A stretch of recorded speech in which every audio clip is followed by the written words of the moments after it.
ข่าว RCSSA จอยแถมกวนเมืองทบเพนำท่วมหลายอองตีเมื่อวันที่21เดือนธันวาคม2524เดือน10ลอง4ค่ำปีใต้2 ปากปลาย18นี้อยู่ที่ภูมิปุนพร RCSSA เสไล่เอาตั้งไข่ไก่ 15,000 แห่งลูก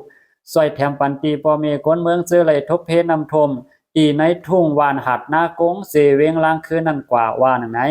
เมื่อวันที่16เดือนธันวาคม2524ผู้มีปุนพร RCSSA ไล่กว่าจ้อยเขานำตั้งกินกวนเมืองวานปางจ้องย่านเก๋งเจเวงเจงตุงแลเมื่อในวันที่14เดือนธันวาคม2524ป่นมานั่นก็ไล่กว่าจ้อยตีกวนเมืองวานปางน้ำย่านเก๋งเจเวงเจงตุงเหมือนกันว่าไหน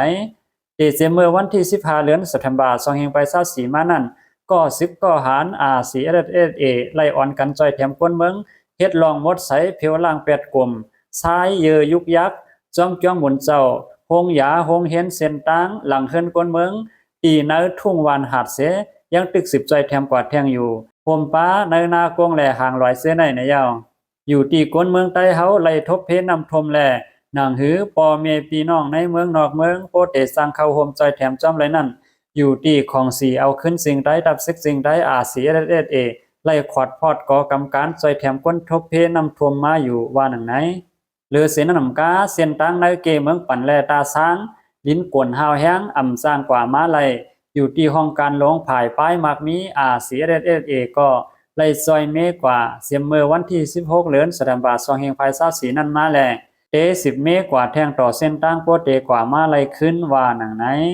หรือเสนนำกาเมื่อว่ามาเมื่อไหนฝนตกขาวแห้งในเมืองใต้เมืองไทยเฮ็ดให้น้ำท่วมน้ำนองหลายๆพื้นที่เหมือนหนังในเมืองไทยเจียงใหม่เจียงหลาวน้ำท่วมหลายๆปีค่ะน้ำปิงก็ขึ้นสูงย้อนให้พี่น้องเขาอันอยู่จำเจนน้ำเส้นนั้นอยู่จำห้วยจำลอยจำน้ำเส้นนั้นฟังสติกันใหญ่ๆนำเสกำค่ะย้อนสู้ให้พี่น้องเขาลอดเพกันกูก็เสกำสูงตั้งเสียงค่ะ